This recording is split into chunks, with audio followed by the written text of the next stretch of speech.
পঞ্চগড়ে নতুন ঘোষিত বাংলাদেশ প্রাথমিক শিক্ষক সমিতির কার্যকরী কমিটিকে অবাঞ্ছিত ঘোষণা করেছে জেলার কর্মরত প্রাথমিক বিদ্যালয়ের শিক্ষকেরা। শিক্ষকদের কাউকে না জানিয়ে পকেট কমিটি ঘোষণা করায় এমন সিদ্ধান্ত নিয়েছেন শিক্ষকেরা।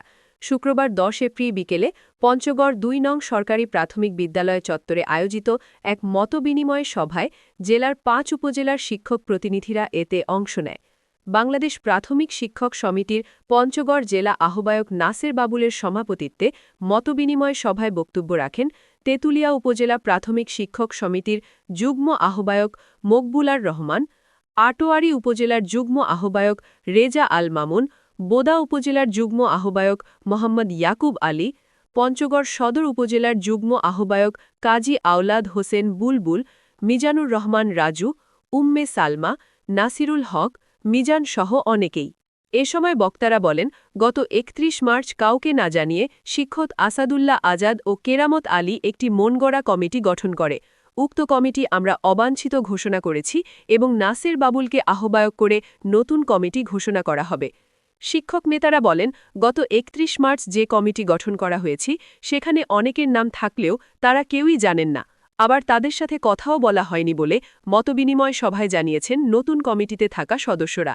বিতর্কিত নতুন কমিটি থেকে তারা অব্যাহতি চেয়ে নতুন ঘোষিত আহ্বায়ক কমিটির অধীনে গঠনতন্ত্র অনুযায়ী নতুন কমিটি করার সিদ্ধান্তে একমত হয় শিক্ষকেরা।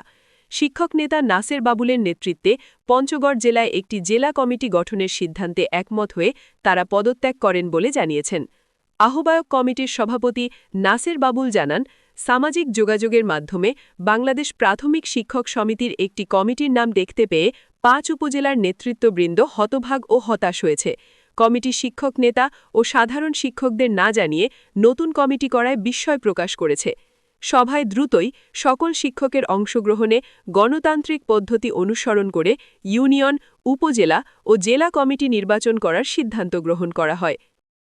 সামাজিক যোগাযোগ মাধ্যমে বাংলাদেশ প্রাথমিক শিক্ষক সমিতির একটি পঞ্চগড় জেলা শাখার একটি কমিটি সামাজিক যোগাযোগ মাধ্যমে আমরা দেখতে পাই।